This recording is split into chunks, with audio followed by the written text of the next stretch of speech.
তাকে কি ভোট দিবেন না? আর যদি জনগণের মনের হৃদয়ে অবস্থান করতে না পারি, তাহলে কিন্তু আমাদের জনগণ প্রত্যাখ্যান করবেন। ইতিমধ্যেই যারা বিএনপির নাম জারি করে চাঁদাবাজি করছেন, তারা সাবধান।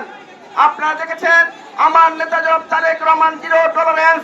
যারা চাঁদাবাজি করবেন, যারা চাঁদাবাজি করে বড়লোক হতে চান, টাকা পয়সা কামাতে চান, ঢোকার সরকার বাস করছেন, বিএনপি সেটা প্রশ্রয় দিবে না। এই রামগঞ্জ উপজেলার যারা বিএনপির নেতৃবৃন্দ রয়েছেন, যুবদলের নেতৃবৃন্দ, তারা কখনোই তার প্রশ্রয় দিবে না। আমরা চাই মানবিক সমাজ, মানবিক সমাজ নির্মাণ করতে চাই, এটি মানবিক দেশ করতে চাই। আপনাদের নিয়ে আমরা আপনাদের হৃদয়ে অবস্থান করতে চাই। আজকে এই এলাকার আমার নারীর সম্পর্ক রয়েছে, আমিও আপনাদের এলাকার সন্তান। এই মাটির সঙ্গে আমার গ্রন্থ জড়িত, আমার বাবা মায়ের কবর এই মাটিতে এই চণ্ডীপুর ইউনিয়নে রয়েছে। আমি একজন ক্ষুদ্র সন্তান হিসাবে আপনাদের কাছে আহ্বান জানাই। আমি কোনো নেতা টেতা নয়, আপনাদের কর্মী হয়ে থাকতে চাই। আপনারা যদি আপনাদের কর্মী হিসাবে বা আপনাদের সন্তান হিসাবে আপনাদের হৃদয়ে জায়গা দেন, তাহলে সেদিকে মনে করব আমি দেশের জন্য কিছু করতে পেরেছি। অতএব আমার এই চণ্ডীপুর ইউনিয়নের মুরব্বিয়ানরা যারা আছেন, খাস করে আমার জন্য দোয়া করবেন। পাশাপাশি আমার নেত্রী, আমার মা দেশ নেত্রী বেগম খালেদা জিয়ার জন্য দোয়া করবেন। আমাদের নেতা জনাব তারেক রহমান দীর্ঘ 17 বছর শুধু লন্ডন থেকে এই দেশকে পরিচালিত করেছেন, শুধু তার সেই স্লোগানটি বাস্তবায়ন করার জন্য টেক ব্যাক বাংলাদেশ, অর্থাৎ আমরা জিয়াউর রহমানের শাসন আমাদের বাংলাদেশ দেখতে চাই। আমরা দেশ নেত্রী বেগম খালেদা জিয়ার শাসন আমাদের বাংলাদেশ দেখতে চাই, এবং আমার নেতা জনাব তারেক রহমানের একটি দফা বাস্তবায়নের সেই বাংলাদেশ চাই, যেই বাংলাদেশে মানবিকভাবে আমরা বসবাস করব।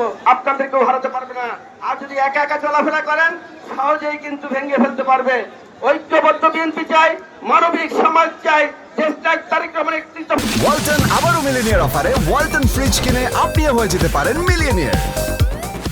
বাস্তবায়ন চাই। অতএব সকলেই কিন্তু আমরা যারা খারাপ পথে যায় তাদেরকে বোঝানোর চেষ্টা করব।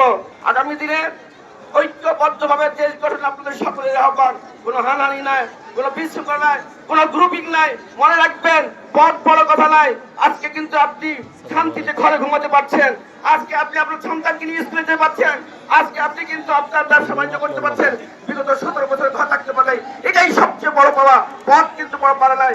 যে দলকে ভালোবাসে সে কর্মী হয়ে সভাপতির কাজ করতে পারে, যে দলকে ভালোবাসে সে একজন সাধারণ সম্পাদক দলকে ভালোবাসে। সভাপতি সাধারণ সম্পাদক শুধুমাত্র একটি সংগঠনের ক্যারুকিলাম। অতএব অনেকেই এখানে গ্রুপিং করেন, অনেকেই সবাই একটি দলের বৃহৎ সংগঠন, অনেক ক্যান্ডিডেট থাকবে, অনেক ক্যান্ডিডেট, অনেক সভাপতি ক্যান্ডিডেট, অনেক শ্রেণী ক্যান্ডিডেট থাকবে। আপনাদের কাছে উদাহরণ আহ্বান, যেই নির্বাচিত হবে চন্দ্রপুর এক ঐক্যবদ্ধভাবে কাজ করতে হবে। ঐক্যবদ্ধ থেকেই আগামী দিনে আমরা আমাদের মানবিক সমাজ নির্মাণ করবো। আপনাদের সকলের সুস্বাস্থ্য কামনা করে আগামী দিনে আপনাদের সাথে কাঁধে কাঁধ, হাতে হাত মিলিয়ে কাজ করার প্রত্যয়। আল্লাহ হাফেজ। আসসালামু আলাইকুম।